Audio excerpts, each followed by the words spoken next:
आज है डे 7 और मंडे है और 24 तारीख फरवरी 2025 लिखा हुआ है। जो भी नोट्स जाएगा इसी दिन पे जाएगा। ओके, आज हम लोग स्टार्ट करते हैं और आज हम लोग करने वाले हैं functional and divisional structure. Divisional structure नाम सुन के बहुत हार्ड लग रहा है, but in reality it's very easy. फटाफट हम देते हैं ताकि तुम लोग का ज्यादा टाइम बर्बाद ना हो। तो आज हम लोग पढ़ रहे हैं फंक्शनल एंड डिविजनल स्ट्रक्चर। तो पहले हम इसका मीनिंग समझते हैं, फिर इसको अच्छे से समझते हैं कि ये क्या है ताकि कोई भी दिक्कत ना आए। पहला चीज जो भी है वो है फंक्शनल स्ट्रक्चर, जिसका मीनिंग है ईच फंक्शन। ये एफ एन मतलब फंक्शन होता है, ठीक है। Each function is organized as a separate department, ठीक है। दूसरा, each major product line is a separate division या डिपार्टमेंट। पर डिवीजन वर्ड का यूज ज्यादा करो, डिपार्टमेंट से अच्छा ही लगता है सुन के, ठीक है, क्योंकि ये डिविजनल का बात हो रहा है ना, इसलिए डिवीजन। अब समझो कि क्या होता है। तुम लोग इसका आंसर खुद से देगा, डोंट वरी, हम बस तुमको समझा रहे हो। हम एक बिजनेसमैन, तुम लोग को ये चीज दिख रहा है ना, एक बार चेक कर लेते हैं दिख रहा है कि नहीं। हाँ दिख रहा है, चलो। हम है एक बिजनेसमैन, मेरा कंपनी है, हम बनाते हैं रिमोट और हम बनाते हैं ये लाइट बल्ब, ठीक है। एक मिनट का जो आवाज कर रहा है बहुत। ओके, तो ये कुछ बच्चा लोग बजाया जा रहा था, छोड़ो। एक बनाते हैं लाइट बल्ब, एक बनाते हैं रिमोट, ठीक है। दोनों अलग अलग प्रोडक्ट है। लाइट बल्ब अलग प्रोडक्ट है, ये अलग प्रोडक्ट है। अगर हम बोले कि हम लाइट बल्ब का मैन्युफैक्चरिंग अलग डिपार्टमेंट में करेंगे, अलग डिवीजन में करेंगे, ठीक है, और रिमोट का मैन्युफैक्चरिंग अलग डिवीजन में करेंगे, तो ये कौन सा स्ट्रक्चर हुआ? पढ़ो और समझो। बिल्कुल सही, ये हुआ divisional structure. Each major product line, product दोनों डिफरेंट है, different product have different department, ठीक है, डिफरेंट डिवीजन। मतलब कि इसका मैन्युफैक्चरिंग अलग, इसका मैन्युफैक्चरिंग अलग। ओके, अब आते हैं हम लोग फंक्शनल स्ट्रक्चर पे। अब जैसे कि ये रिमोट है, ठीक है। अब ये रिमोट में लगता है बैटरी, रिमोट का बनता है कवर, रिमोट के अंदर लगता है चिप्स, रिमोट के अंदर यहाँ पे लगता है लाइट, ठीक है।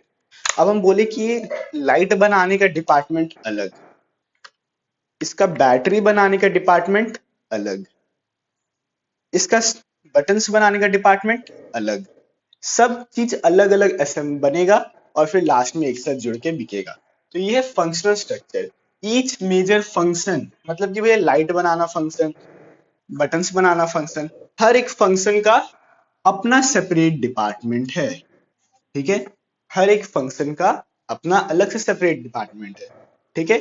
एक बिल्डिंग है, एक बिल्डिंग के अंदर ये रिमोट बनता है, लेकिन हर एक फ्लोर पे अलग अलग चीज बनता है। एक फ्लोर पे बनता है बटन्स, एक फ्लोर पे बनता है बैटरी, एक फ्लोर पे बनता है चिप्स।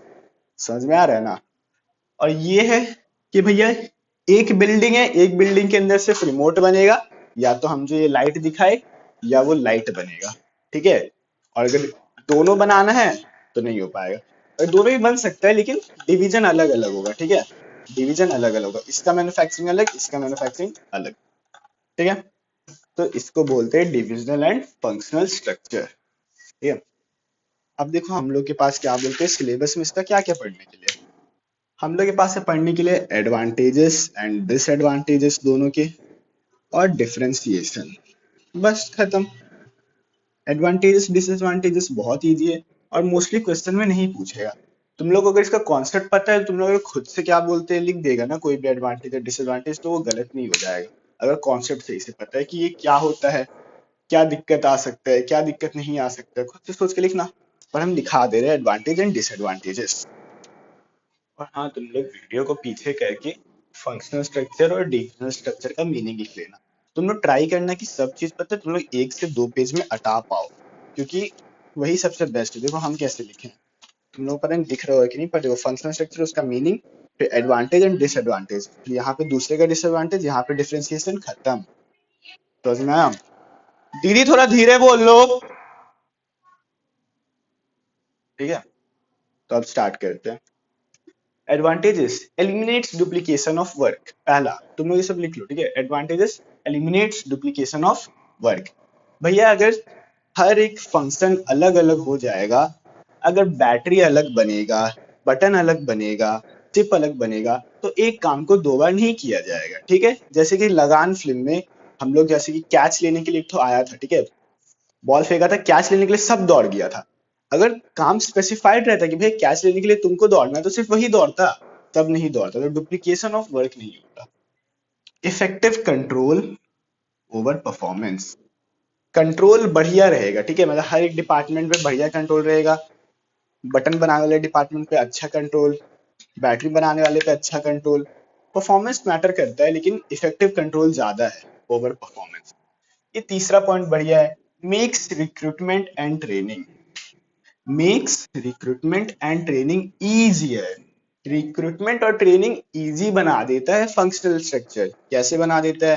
क्योंकि भैया अगर किसी भी डिपार्टमेंट में हायरिंग करना है, मान लो कि बटन बनाने के डिपार्टमेंट में हायरिंग करना है, तो जो मैनेजर या जो भी एम्प्लॉयर हायर करेगा उसको सिर्फ बटन बनाने में ही एक्सपर्ट होना चाहिए, तभी जाके वो बटन बनाने वाला एक्सपर्ट एम्प्लॉयज को हायर कर सकता है, ठीक है।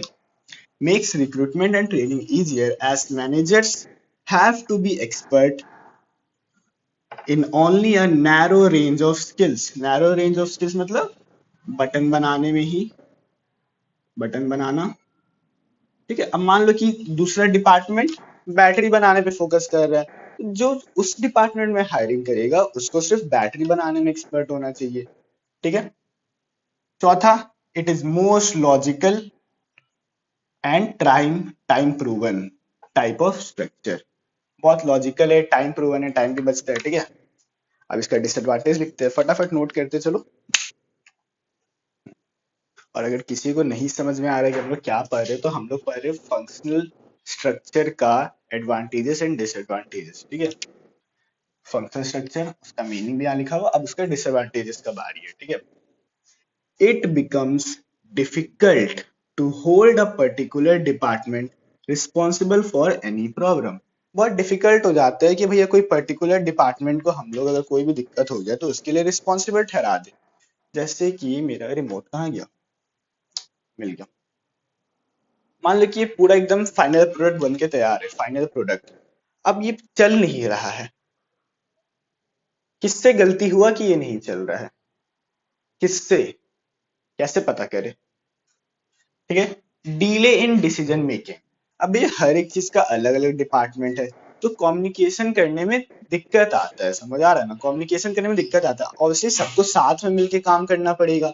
अगर ये पूरा प्रोडक्ट बन रहा है तो सब डिपार्टमेंट को साथ में मिलके काम करना पड़ेगा, लेकिन जब डिपार्टमेंट ही सारा अलग अलग है तो डिसीजन मेकिंग में दिक्कत आता है, क्योंकि कम्युनिकेशन प्रॉब्लम हो जाता है। तुमने इसको एज इट इज ऐसे ही लिख के आ सकता है, एग्जाम में नंबर नहीं कटेगा, ठीक है। Rivalry, rivalry and conflict. Rivalry मतलब दुश्मनी, कंपटीशन, कॉन्फ्लिक्ट मतलब बहस, ठीक है। तो राइवेलरी एंड कॉन्फ्लिक्ट आ सकता है। क्यों आ सकता है? क्योंकि भैया अब ये फाइनल प्रोडक्ट अच्छे से नहीं बना, तो हो सकता है डिपार्टमेंट आपस में ही लड़ेगा। बटन बनाने वाला बोलेगा बैटरी वाला तुम्हारा गलती है, बैटरी वाला बोलेगा बटन को तुम्हारा गलती है। समझ में आ रहा है ना? और दूसरा, इनफ्लेक्सिबिलिटी।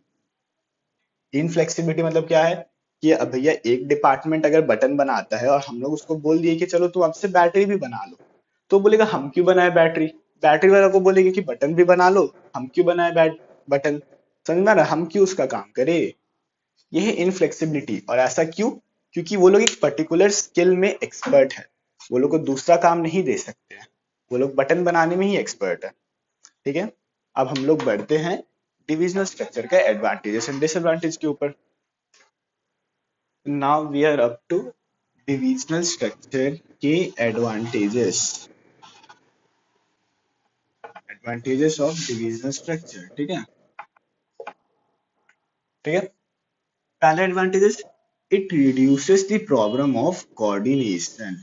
अब कोऑर्डिनेशन मतलब मिल बांट के काम करना होता है, तो अगर मिल बांट के काम करेंगे तो काम तो बढ़िया ही होगा, लेकिन ये प्रॉब्लम है। जैसे कि अगर मान लो कि वही रिमोट एग्जांपल, इन सभी का डिपार्टमेंट अलग है, सब कोई साथ में मिलके काम करेगा, ठीक है। क्या दिक्कत आएगा? हो सकता है कि बैटरी बनाने वाला सोचे कि भैया बटन बनाने वाला सही से काम नहीं कर रहा होगा, ट्रस्ट नहीं है, ठीक है। वो कैसे काम कर रहा होगा? लाइट बनाने वाला कैसे काम कर रहा होगा? ठीक है। तो कोऑर्डिनेशन उतना अच्छे से हो नहीं पाता है, लेकिन फिर भी उसको कोऑर्डिनेशन कहते हैं, तो वो एक प्रॉब्लम है। तो ये प्रॉब्लम नहीं होता है यहाँ पे। क्यों नहीं होता है यहाँ पे? क्योंकि भैया पूरा यही एक जगह पे हो रहा है। एक डिपार्टमेंट ही इस पूरे चीज को बना रहा है, पूरे रिमोट को एक ही डिपार्टमेंट बना रहा है। दूसरा, it is more flexible and adaptable to change. बहुत ज्यादा फ्लेक्सिबल और अडेप्टेबल टू चेंज है। जैसे कि फंक्शनल स्ट्रक्चर में अगर कोई भी चेंजेस आएगा तो हर एक पर्टिकुलर डिपार्टमेंट में बैटरी वाला को बोलना पड़ेगा कि ऐसे चेंज करना है, बटन वाला को बोलना पड़ेगा कि क्या चेंज करना है, लाइट वाला को बोलना पड़ेगा कि क्या चेंज करना है। तो हो सकता है कि वो लोग उतना सही से चेंज ना कर पाए। लेकिन जबकि अब डिविजनल स्ट्रक्चर में एक अकेला प्रोडक्ट ही अकेले बन रहा है, तो बोलेंगे कि ये चेंजेस है तो चेंजेस हो गया, खत्म। ठीक है। Leads to specialization of physical units and human talent. ये पॉइंट मेरे को खुद नहीं पता क्या कहना चाह रहा है, रट लो, रट लो। ठीक, कुछ कुछ ही तो रटना पड़ेगा, ठीक है। सारा नहीं, कुछ कुछ। Facilitates expansion and growth. अब जब एक प्रोडक्ट अकेले ही एक डिपार्टमेंट बना रहा है, तो इसका एक्सपेंशन करेगा, इसका ग्रोथ करेगा। अगर जैसे फंक्शनल डिवीजन में अलग अलग बन रहा है, तो सब कोई अपना काम अच्छे से हो, भाई हम अच्छे से बनाएंगे बैटरी, हम अच्छे से बनाएंगे बैटरी, हम अपना देख लिए, बाकी हो या ना हो मेरे को क्या, मेरा काम जो था डिपार्टमेंट का बैटरी बनाने का हम कर लिए। इस टाइप का एटीट्यूड जनरेट होता है। लेकिन यहाँ पे भैया एक ही जन बना रहा है, सब चीज होना चाहिए। वापस से सुनो, बटन बनाने वाला क्या सोचेगा कि मेरा डिपार्टमेंट जो है, हम उसका काम अच्छे से करेंगे, पूरा कंपनी का ग्रोथ हो या ना हो उसको क्या मतलब, वो तो अपना काम अच्छे से कर लिया, उसको सैलरी मिल गया। यहाँ पे पूरा प्रोडक्ट एक साथ बन रहा है, ठीक है। दीदी, पता है फालतू का तुम मतलब मेरे वीडियो में रिएक्शन ले लेती है गुस्सा करते हुए। इसको फटाफट लिख लो, एडवांटेजेस फिर डिसएडवांटेज करते हो, ओके। आ जाओ, डिसएडवांटेजेस। पहला चीज है under utilization of plant capacity. Under utilization of plant capacity इतना भी लिख देगा तो चलेगा, लेकिन क्यों होता है वो समझना इंपॉर्टेंट है, क्योंकि अप्लाई करने आएगा तो क्या करेगा। Under utilization of plant capacity. अब देखो, एक बिल्डिंग है, उसी के अंदर दोनों है, डिविजनल स्ट्रक्चर या फिर छोड़ो, एक कंपनी है, एक कंपनी के अंदर दोनों है, फंक्शनल स्ट्रक्चर और डिविजनल स्ट्रक्चर। वापस एग्जांपल ले लो, डिविजनल स्ट्रक्चर, रिमोट अलग, लाइट अलग, फंक्शनल स्ट्रक्चर, रिमोट के अंदर का पार्ट्स अलग, ठीक है। तो एक ही कंपनी के अंदर दोनों है, ये दोनों अभी खाली डिविजनल के ऊपर बात करते हैं हम लोग, ठीक है। दोनों प्रोडक्ट अलग अलग बन रहा है, ठीक है, लेकिन एक ही कंपनी में बन रहा है। दोनों प्रोडक्ट अलग अलग बन रहा है, लेकिन एक ही कंपनी में बन रहा है। इसका मतलब क्या है कि अगर रिमोट का डिमांड कम हो जाएगा, तो रिमोट बनाने के लिए जो मशीन लगाए हैं हम, या रिमोट बनाने के लिए जो भी हम ह्यूमन रिसोर्स या जो भी लगाए हैं, वो तो अंडर यूटिलाइज रह जाएगा ना, उसका उतने अच्छे से यूटिलाइजेशन या यूज नहीं हो पाएगा। इसका प्लांट का बढ़िया से यूज हो पाएगा। अगर डिमांड अनएडिकेट है, मतलब कि डिमांड बढ़िया नहीं है, डिमांड ज्यादा नहीं है, ठीक है। ध्यान रखो, अभी डिविजनल स्ट्रक्चर पढ़ रहे हैं, रिमोट और लाइट अलग अलग बन रहा है, पूरा रिमोट एक साथ बन रहा है, पूरा लाइट एक साथ बन रहा है, कोई अलग अलग डिपार्टमेंट नहीं है, ठीक है। बस लाइट अलग बिल्डिंग, रिमोट अलग बिल्डिंग, रिमोट का मशीन अलग, लाइट का मशीन अलग। रिमोट का डिमांड नहीं रहेगा तो इसका मशीन का अंडर यूटिलाइजेशन हो जाएगा, ठीक है। तो वही लिखा हुआ है, under utilization of plant capacity when demand for any particular product is not adequate, जो कि अभी हम लोग को जस्ट समझा है। नेक्स्ट पढ़ते हैं, ऑपरेटिंग कॉस्ट इज हाई। ये बड़ा बढ़िया पॉइंट है, वापस से उठा लेते हम अपना यंत्र। अगर फंक्शनल स्ट्रक्चर होता तो ठीक है, तो आखिर में ये मशीन बनाने के लिए, रिमोट को असेंबल करने के लिए जो मशीन लगता वो एक ही मशीन होता, ठीक है। अब यहाँ पे डिविजनल स्ट्रक्चर है, इसका मशीन अलग, इसका मशीन अलग, इसके एम्प्लॉयज अलग, इसके एम्प्लॉयज अलग, बहुत खर्चा हो जाएगा ना, बहुत मशीन दो दो खरीदना पड़ेगा, अलग अलग जमीन, अलग अलग एरिया, ऑपरेटिंग कॉस्ट इज बहुत हाई, कॉस्ट एक्सपेंसिव है ये, ठीक है। दूसरा, कॉन्फ्लिक्ट मतलब बहस may arise between different division on allocation of funds and other resources. Remote वाला बोलेगा अपना मालिक को कि मालिक मालिक हमको ज्यादा पैसा दीजिए, हम और रिमोट बनाएंगे। लाइट वाला बोलेगा नहीं, हमको ज्यादा पैसा दीजिए, हमको ज्यादा ह्यूमन रिसोर्स दीजिए ताकि हम ज्यादा बनाए। तो इन दोनों के बीच में हो जाएगा लड़ाई। इसको ज्यादा पैसा चाहिए, ज्यादा फंड चाहिए, क्यों चाहिए? ताकि ये बना पाए ज्यादा रिमोट। इसको ज्यादा फंड चाहिए ताकि ये बना पाए। ठीक है, तो कॉन्फ्लिक्ट अराइज हो सकता है। और फिर ये रहा, मैनेजर में focus on only their division and not on overall organization. अब रिमोट बनाने वाला का जो मैनेजर है वो सोचेगा हम सिर्फ रिमोट बनाएंगे, इसी के ऊपर फोकस करेंगे, ये मेरा डिवीजन है, हम इसके ऊपर फोकस करेंगे। लेकिन ऑर्गेनाइजेशन तो पूरा ये है ना, रिमोट प्लस लाइट, पूरा ऑर्गेनाइजेशन, हाँ समझ में आया ना, पूरा ऑर्गेनाइजेशन खत्म हो। ठीक है, यही चीज। तो ये था डिसएडवांटेजेस। फटाफट नोट कर लो, फिर हम डिफरेंसेस का भेजते हैं तुम लोग को। ओके, तो फिर differences of functional and divisional structure हम समझाएंगे नहीं। ठीक है, फंक्शनल एंड डिविजनल स्ट्रक्चर हम समझाएंगे नहीं, क्योंकि डिफरेंसेस एक्सप्लेन करने का नहीं है, बहुत इजी इजी टाइप का। तुम लोग एडवांटेज डिसएडवांटेज और उसका मीनिंग समझ लिया है तो ठीक है।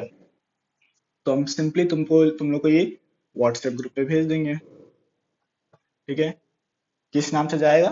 Differences of functional and divisional structure. हम लोग नेक्स्ट टॉपिक की तरफ बढ़ते हैं। ये आज की क्लास का लास्ट टॉपिक है, फिर खत्म। ठीक है, फिर कल ऑर्गेनाइजिंग का एक लास्ट क्लास होगा, फिर ऑर्गेनाइजिंग भी जड़ से खत्म। ठीक है, तो हम लोग पढ़ रहे डेलीगेशन ऑफ अथॉरिटी। अथॉरिटी मतलब पावर, और बढ़िया वाला रिस्पॉन्सिबिलिटी, जो कि हम लोग उसमें पढ़ के आ चुके हैं। स्टेप्स इन ऑर्गेनाइजिंग प्रोसेस में भी पढ़े, और प्रिंसिपल्स पे भी हम लोग अथॉरिटी एंड रिस्पॉन्सिबिलिटी पढ़े। ठीक है, तो इसका सिंपल मीनिंग क्या है? अपनी पावर किसी और को देना। ठीक है, इंग्लिश में क्या बोलते हैं? When a manager delegates authority to his subordinates. Subordinates means junior. जब एक मैनेजर अथॉरिटी पावर देते हैं अपने सबऑर्डिनेट्स को कि ये काम कर दो, जैसे फॉर एग्जांपल अभी हम बोलेंगे जिसान भाई, जिसान भाई, हम जिसान का पहली बार टॉप मैनेजर है। ठीक है, हम जिसान का मैनेजर है, हम बोलेंगे जिसान ये मेरा काम है, ये काम तुम कर दो, और तुम ये काम अच्छे से करो। जिसान ये मेरा काम है, ये काम तुम कर दो, और तुम ये काम अच्छे से करो। मतलब जिसान को पावर दे दी कि तुम मेरा काम करेगा ये वाला। ठीक है, तो इसको बोलते हैं डेलीगेशन ऑफ अथॉरिटी, अपनी पावर किसी और को देना। सिंपल लैंग्वेज में भी granting of authority to subordinates. ठीक है, दो ठो है इसका डेफिनेशन, तुम लोग जो चाहेगा वो लिख सकता है। हम बोलेंगे ये पहला वाला लिखना, when a manager grants its authority to subordinates. ठीक है, इसमें मैनेजर वर्ड एडेड है ना, थोड़ा अच्छा लगेगा देखिए। अब हम लोग पढ़ना है इसका इंपॉर्टेंस, उसके बाद ये क्लास खत्म। ठीक है, तो इसको फटाफट हम लोग कवर करते हैं। ठीक है, सिंपल। अभी मेरे को ये बताओ कि अगर हम अभी बोल दिए कि शुभदीप तुम मेरा ये पढ़ाने का काम कर दो, जो हम पढ़ाते हैं ना ये काम तुम कर दो। ठीक है, तुमको आता है करने के लिए, हम बोलेंगे शुभदीप मेरा पढ़ाने का काम तुम कर दो, तो फिर मेरे को क्या मिलेगा?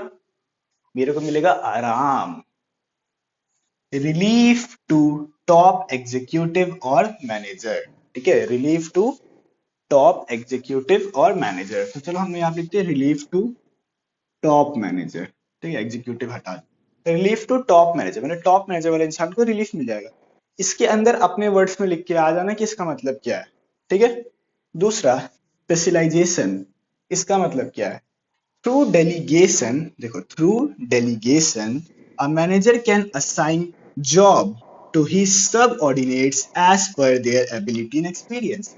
अब स्पेशलाइजेशन का मतलब तुम्हें पता है कि काम को बांटना, जो वेल फिटेड इंसान है उसको वो काम देना। तो अगर मैनेजर स्पेशलाइजेशन का यूज करता है और डेलीगेशन ऑफ अथॉरिटी का भी यूज करता है, तो वो जिस काम के लिए जो इंसान एक्सपर्ट है उसको वो काम दे सकता है। फॉर एग्जाम्पल, कंपनी में कोई बंदा है जिसका बॉडी बहुत अच्छा है, तो उसको क्या बोलेगा? जाओ सिक्योरिटी गार्ड का नौकरी करो। कंपनी में कोई बंदा है कि जो बहुत अच्छा डिसीजन मेकिंग लेता है, तो उसको किस चीज का अथॉरिटी प्रोवाइड करेगा? डिसीजन मेकिंग का। तो as per their experience and ability एक मैनेजर वो लोग को अथॉरिटी प्रोवाइड करेगा। क्विक डिसीजन, इसका मतलब भी क्या होता है, अपने से अंदर में लिख के आना है। क्विक डिसीजन मतलब क्या, कि भैया जब लोअर लेवल का एम्प्लॉय को अपर लेवल का एम्प्लॉय अथॉरिटी दे दिया है, तो अब उसको अपर लेवल के टॉप मैनेजर से पूछने का कोई जरूरत नहीं है, वो खुद से डिसीजन लेगा, क्योंकि अब सारा पावर उसके पास है। वो खुद से डिसीजन लेगा कि क्या करना, उसको टॉप मैनेजर को पूछने का जरूरत नहीं है। अपने वर्ड्स में लिख देना। Motivation of subordinates, motivation of subordinates, subordinates मतलब जूनियर। अब भैया एक सबऑर्डिनेट सोचेगा, जैसे हम शुभदीप को काम दे दिए पढ़ाने का, तो शुभदीप सोचेगा कि वाह हर्ष मेरे को इतना बढ़िया काम दिया, मतलब वो मेरे ऊपर ट्रस्ट करता है, हमको ये काम अच्छे से करना है। ठीक है, अपने वर्ड्स में लिखना है। शुभदीप को मोटिवेटेड फील होगा कि भैया हर्ष मेरे को ये काम दिया है करने के लिए, इतना बड़ा काम दिया हमको करने के लिए। ठीक है, ग्रोथ एंड डाइवर्सिफिकेशन। अब देखो इसके अंदर क्या लिखना है, हम मुंह से बोल रहे हैं, तुमने उसको फटाफट लिख लो। ठीक है, क्योंकि जगह नहीं है और हम क्लास लंबा करना चाहते हैं। ग्रोथ एंड डाइवर्सिफिकेशन का मतलब लिखो। ठीक है, स्लोली स्लोली बोल रहे हैं हम। Delegation of authority at all levels facilitates expansion and growth of organization. Delegation of authority at all levels facilitate expansion and growth of organization. As the quality of managerial talent at all level improves. ठीक है, अब एक और point बचता है, वो वाला भी लिख लो, नहीं सुना हो तो वीडियो रिवाइंड कर लो। एग्जीक्यूटिव या एम्प्लॉयज डेवलपमेंट, एम्प्लॉयज का डेवलपमेंट भी होता है डेलीगेशन ऑफ अथॉरिटी के वजह से। कैसे होता है, लिख लो। Delegation gives an authority to employees to learn decision making. Delegation gives authority to employee to learn, delegation gives opportunity to employees to learn decision making and leadership skills by practicing authority. ठीक है, by practicing authority। समझ में आया? ये रहा चीज इसके अंदर लिख लो, बस ये खत्म। और कल हम लोग लास्ट टॉपिक पढ़ रहे होंगे इस चैप्टर का, जिस टॉपिक का नाम है, यहाँ पे लिख दे रहे हैं हम। ठीक है, सेंट्रलाइजेशन एंड डिसेंट्रलाइजेशन। ओके, जो भी, ठीक है, सेंट्रलाइजेशन एंड डिसेंट्रलाइजेशन, इसके ऊपर ध्यान मत दो, ये तो हम लिख रहे थे पर जगह नहीं था। बता दिए, नहीं सुना तो वीडियो रिवाइंड कर लो। Bye bye.